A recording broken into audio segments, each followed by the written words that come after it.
प्यारे बच्चों, mathematics online class में आप सभी का स्वागत है। आज की इस वीडियो में हम कक्षा 6 गणित विषय की कार्य पुस्तिका हल करेंगे।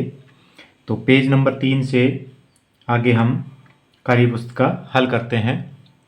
तो कार्य पुस्तिका हल करने से पहले यदि आपने अभी तक हमारे यूट्यूब चैनल डीएल सर्व मैथ गुरु को सब्सक्राइब नहीं किया है तो सबसे पहले चैनल को सब्सक्राइब कर लें और बेल आइकन को दबाकर नोटिफिकेशन ऑन कर लें ताकि आने वाले नए वीडियो की सूचना आपको सबसे पहले मिल जाए। तो आइए चलते हैं कार्य पुस्तिका। तो गतिविधि 3 है। आवश्यक सामग्री है। इस गतिविधि को आयोजित करने के लिए 1 से 50 तक की संख्याएं कार्ड पर अलग अलग लिखकर एक डिब्बे में डालते हैं। इन कार्डों को एक खाली डिब्बे में डालिए। इस डिब्बे को समूह के बीच में रखिए। डिब्बे में से एक अंक लिखा कार्ड निकाल दीजिए। यानी कि 1 से 50 तक के अलग अलग जो कार्ड बनाएंगे हम, उसमें से जो एक अंक लिखा कार्ड है वो निकाल देते हैं। अब अंक 2 को डिब्बे में छोड़ते हुए 2 के सारे गुणज, यानी कि अब सबसे पहले कार्य क्या करेंगे, 2 अंक है उसको तो डिब्बे में छोड़ देंगे। बाकी 2 के सारे गुणज यानी कि 4, 6, 8 ये 2 के क्या होते हैं, गुणज। इनको क्या है, हम बाहर निकाल लेते हैं जितने भी हैं 50 तक की संख्याओं में। तो नीचे यहाँ पर 100 तक की संख्याएं दी गई है। इसी का हम प्रयोग करके 50 तक की संख्याओं में गोले लगाकर अलग अलग पेन से इनको निकाल लेते हैं। तो 2 के सबसे पहले क्या है, आपको 2 के गुणज निकालना है। उसके बाद में 3 का, 4 का, 5 का, ये प्रक्रिया आपको दोहराते जाना है। जिस भी अंक के क्या गुणज निकालना है उस समय को उसको निकालना नहीं है। बाकी सभी संख्याओं को हम क्या है, उसके गुणज वो बाहर निकालते जाएंगे। तो सबसे पहले 2 पर ये प्रक्रिया दोहराते हैं। तो यहाँ पर हम जो अंक तालिका दी गई है इसी का प्रयोग करेंगे। आप अलग अलग कार्ड बनाकर ये जो गतिविधि है वो आयोजित कर सकते हैं। तो सबसे पहले हमने इस संख्या में 50 तक की संख्या का प्रयोग किया है यहाँ पर, और एक अंक को बाहर निकाल दिया। एक अंक का कोई कार्ड नहीं बनाया है। तो 2 के गुणज हम है, 2 को क्या इसी डिब्बे में रखना है। 2 के बाकी गुणज कौन कौन से होते हैं, 4, 6, 8, 10, 12, 14, 16, 18, 20, 22, 24, 26, 28, 30, 32, 34, 36, 38, 40, 42, 44, 46, 48 और 50, ये 2 के गुणज है। इनको बाहर रख लेते हैं। उसके बाद में ये प्रक्रिया 3 पे दोहराएंगे। 3 को नहीं निकालेंगे। 3 को छोड़कर बाकी इसके गुणज कौन कौन से होते हैं, 6, 9, 12, 15, 3 6 18, 3 7 21, 3 8 24, 3 9 27, 3 दाए 30, आगे 33, 36, 39, 42, 45, 48, ये 3 के गुणज क्या है, हम बाहर निकाल देते हैं। अब यही प्रक्रिया 4 पे दोहराएंगे। 4 पहले ही बाहर निकल चुका है क्योंकि 2 के गुणज के रूप में। आगे 4 दूनी 8, 4 तीन 12, 4 चौक 16, तो ये प्रक्रिया ऐसे दोहरा के गोला लगाते जाएंगे इन संख्याओं पर। उसके बाद में 5, तो 5 को समय को निकालना नहीं है। इसके गुणज हो जाएंगे 10, 15, 20, 25, 30, 35, 40, 45 और 50। तो इनमें से कई संख्याएं पहले ही निकल चुकी है, वो संख्याएं पहले से ही डिब्बे से बाहर आ चुकी है। जो बची हुए गुणज है उनको हम ऐसे बारी बारी से निकालते चलेंगे। उसके बाद में 6 समय पहले ही बाहर आ चुका है। 6 के गुणज कौन कौन से होते हैं, 12, 6 3 18, तो 12 पहले निकल चुका है, 18 भी निकल चुका है। तो इस तरह के है जो निकल चुकी है, उनके अलावा जो 6 के गुणज बचे हुए हैं, 6 18, 6 12 18, और इस प्रकार ये प्रक्रिया दोहराते हुए 6 के गुणज भी हम बाहर कर देंगे। उसके बाद में 7 का और देखते हैं। 7 को समय को अंदर ही रहने देंगे और इसका अगला गुणज 7 दूनी 14, तो ये पहले ही बाहर आ चुका है। 7 तिया 21, ये भी पहले ही बाहर आ चुका है 3 के गुणज में। 7 चौक 28, ये भी पहले ही बाहर आ चुका है। 7 पंजे 35, ये भी 5 के गुणज में पहले बाहर आ चुका है। 7 छिक 42, ये भी पहले बाहर आ चुका है। 7 7 49, तो ये पहले बाहर नहीं आया, तो ये एक ही गुणज बचा है, ये निकाल देंगे। तो अब क्या देखते हैं कि आगे ये प्रक्रिया हमें दोहराने की जरूरत नहीं है। क्यों? क्योंकि आगे 8 है, 8 पहले बाहर निकल चुका है। 8 दूनी 16 भी निकल चुका है। 8 3 24, सारी संख्याएं। इसी तरह 9 की जो गुणज है, 9 18, 9 30 27, ये भी पहले निकल चुके हैं। 10 के भी पहले 10 20 30 40 50 निकल चुके हैं। तो आगे ये प्रक्रिया दोहराने की जरूरत नहीं है। 7 के ऊपर ये प्रक्रिया हमारी समाप्त हो जाती है। तो अब देखते हैं कि इस 50 तक की संख्याओं में जो कार्ड बनाए थे इसमें कौन कौन सी संख्या डिब्बे के अंदर रह गई है। तो हम देखते हैं कि एक तो हमने शामिल करी नहीं थी, तो 2, 3, 5, 7, 11, 13, 17, 19, 23, 29, 31, 37, 41, 43 और 47, ये संख्याएं हमारी डिब्बे के अंदर रह जाते हैं कार्ड। तो ये संख्या हमारी, ये क्या है, यहाँ पर प्रश्न नंबर 1 में अंत में डिब्बे में बची हुई संख्याएं समूह के रूप में लिखिए। तो ये संख्याएं क्या है, जो बची हुई है उनको हम लिख देते हैं, ये संख्याएं हैं। अब गौर से देखते हैं इन संख्याओं में क्या खास बात है। तो क्या क्या खास बात है, 2, 3, 5, 7, 11, 13, 17, 19, 23, 29, 31, 37, 41, 43, 47। हम जब गौर करके देखते हैं तो ये सभी संख्याएं अभाज्य है, ये किसी भी अन्य संख्या से भाग नहीं होती, या तो समय से होती है या 1 से होती है, बाकी किन्हीं संख्याओं से भाग नहीं होती। तो इनकी खास बात ये है कि ये सभी संख्याएं अभाज्य संख्याएं हैं, ये सभी अभाज्य संख्याएं हैं। तो ये इनकी विशेष बात है, खास बात है। आगे, क्या इन संख्याओं को ढूंढने के लिए यह प्रक्रिया 50 तक दोहरानी जरूरी है? तो बिल्कुल जरूरी नहीं है, क्योंकि हमने 7 तक के गुणज निकाले तभी ये संख्याएं क्या है, सारी की सारी निकल गई थी। और आगे क्या है, ये प्रक्रिया दोहराने पर बाकी बची हुई संख्याएं उसमें नहीं आती है। तो केवल 7 तक की, क्योंकि 7 7 49, यानी कि 50 तक की संख्याएं 7 तक के गुणज के रूप में ही बिल्कुल पूरी प्रक्रिया हो जाती है, आगे प्रक्रिया दोहराने की जरूरत नहीं पड़ती। बची हुई संख्याओं को अभाज्य संख्याएं कहा जाता है। तो ये हमने आपको बता दिया कि ये सभी संख्याएं बची हुई अभाज्य संख्याएं हैं। क्या आप बता सकते हैं कि इन्हें अभाज्य संख्या क्यों कहा जाता है? तो अभाज्य संख्या कौन सी होती है? जो संख्याएं केवल समय से और 1 से भाग होती है, वो अभाज्य संख्याएं होती है। तो ये संख्याएं और किसी भी संख्या से भाग नहीं होती, या तो 1 से होती है या समय से होती है, इसलिए अभाज्य संख्याएं हैं ये। इसी प्रक्रिया को 1 से 100 तक की संख्याओं के लिए दोहराइए। तो ये 100 तक की टेबल है, इसको हम सेम की सेम प्रक्रिया 100 तक की संख्याओं के लिए भी दोहरा सकते हैं। तो क्या इसे 100 तक दोहराने के लिए ज़रूरत है? तो इसको भी 100 तक दोहराने की जरूरत नहीं है। ये क्या है, 9 9 81, और लगभग 9 10 तक ही ये प्रक्रिया पूरी हो जाती है। तो आप इसको प्रक्रिया को 100 तक की संख्याओं पर लागू करके देख सकते हैं।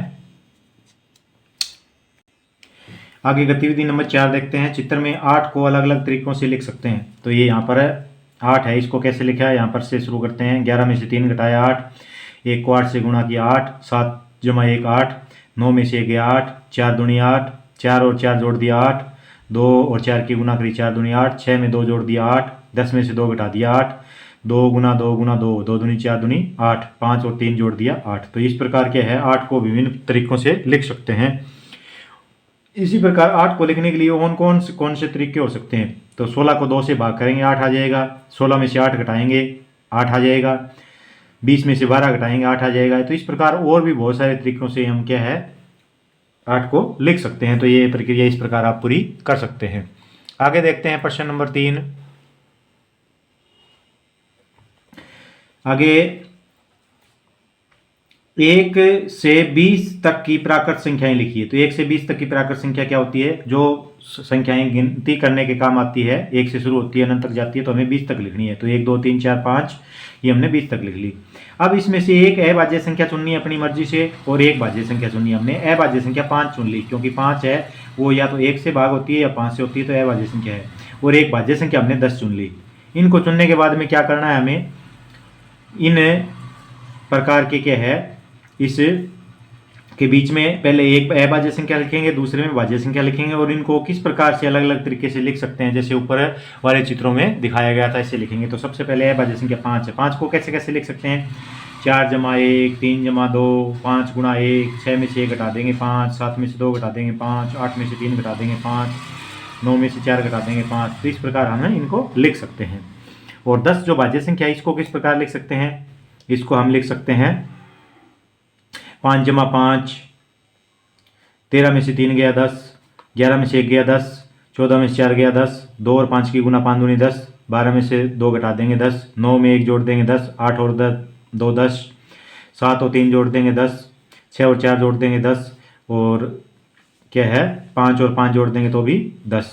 तो इस प्रकार हम क्या है अलग अलग इनको लिख सकते हैं। आगे है गतिविधि नंबर 5। एक बॉक्स है ये मोतियों का, इसमें 1000 मोती भरे हुए हैं। इस बक्से में कितने मोती है?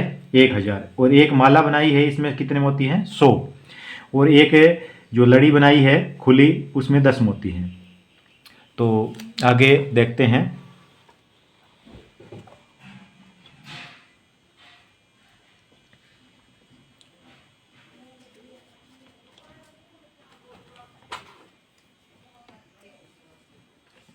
यहाँ एक लड़ी में 10 मोती, एक माला में 100 मोती और एक बॉक्स में 1000 मोती हैं। उपयुक्त चित्र के आधार पर बताइए कि 4 बक्स में कितने होंगे। एक बक्से में 1000 है तो 4 में कितने हो गए 4000। तो यानी कि 4 को 1000 से क्या कर दिया, गुना कर दिया। एक में 1000 है तो 4 में 4 गुना 1000 4000 आपके आ जाएंगे। 8 माला में कितने मोती होंगे, तो एक माला में 100 मोती है और 8 माला में 800 मोती आपके हो जाएंगे। 15 लड़ी में कितने मोती होंगे, एक लड़ी में 10 है तो 15 में कितने होंगे, 15 गुना 10, 15 में 150 मोती हो जाएंगे। तो इस प्रकार बड़े आसान गतिविधि है, ये हम कर सकते हैं। अपने दोस्तों से भी इस प्रकार के प्रश्न पूछिए। जैसे अब यदि हमारे पास 115 मोती हैं तो कितनी माला बनेगी, कितनी लड़ी बनेगी और कितने मोती बच जाएंगे।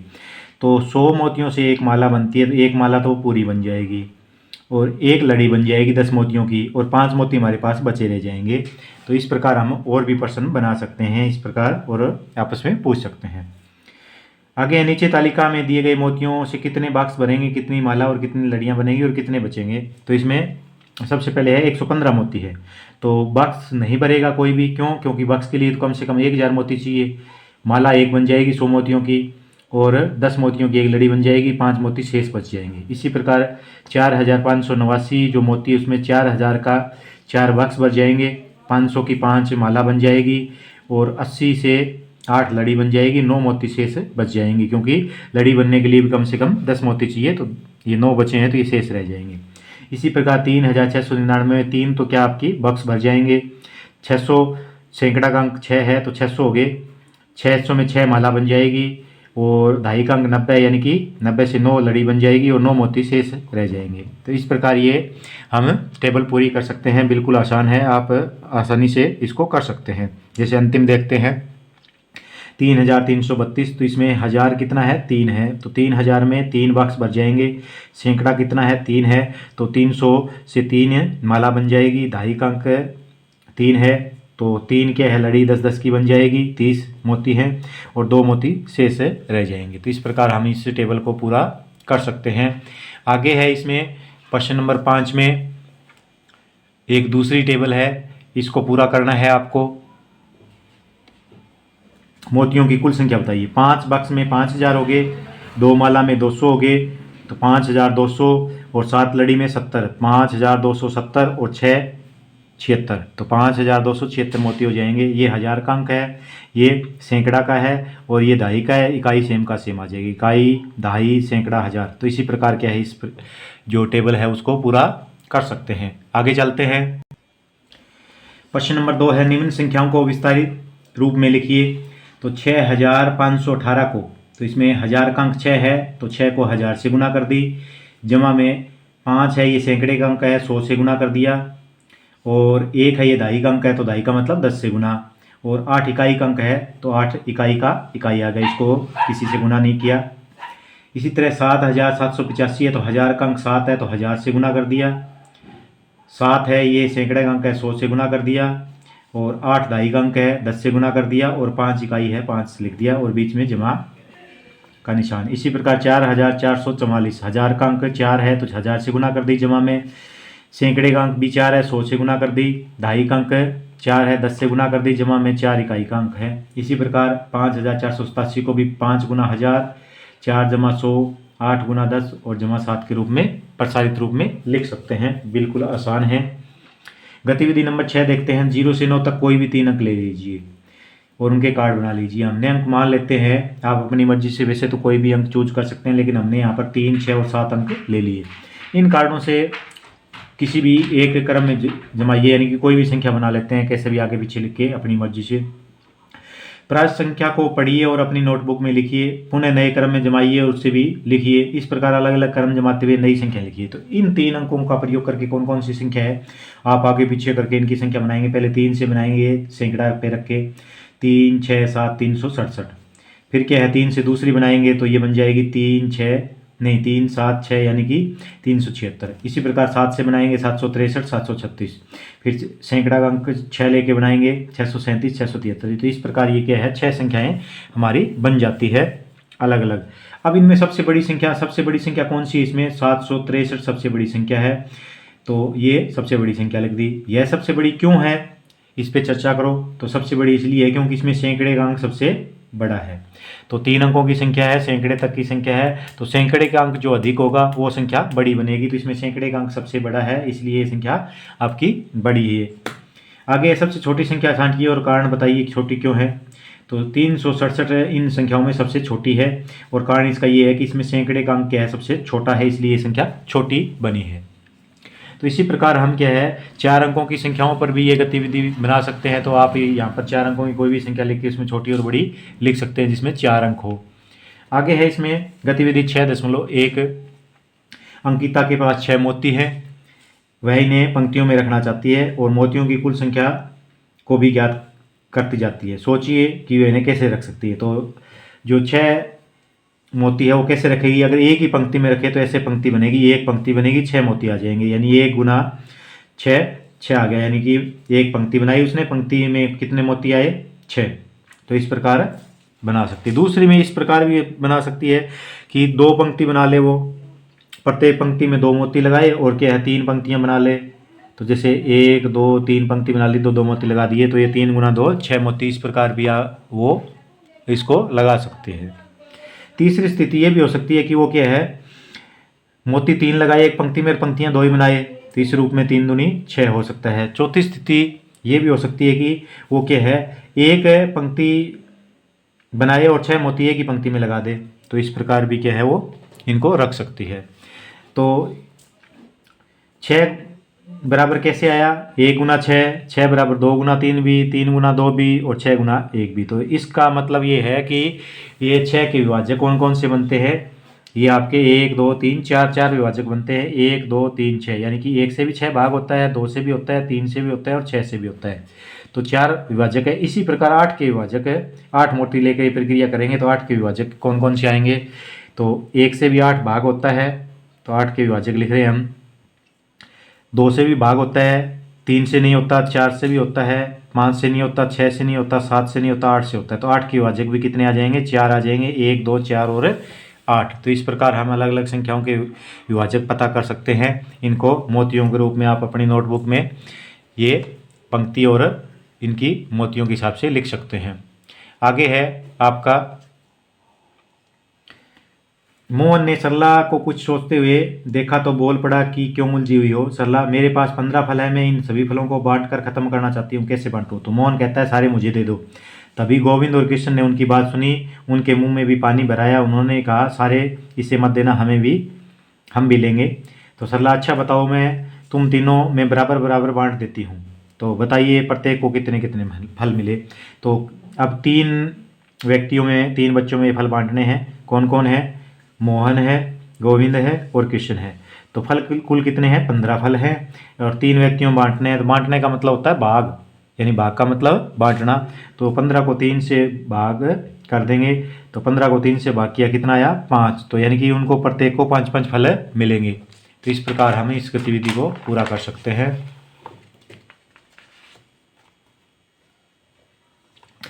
यदि 5 व्यक्तियों में बांटने होते तो प्रत्येक को कितने मिलते, तो फल 15 ही थे, 5 में बांटना है तो 5 से भाग करेंगे, 15 को 5 से किया 3, तो प्रत्येक को कितने कितने फल आएंगे, 3-3 फल आएंगे।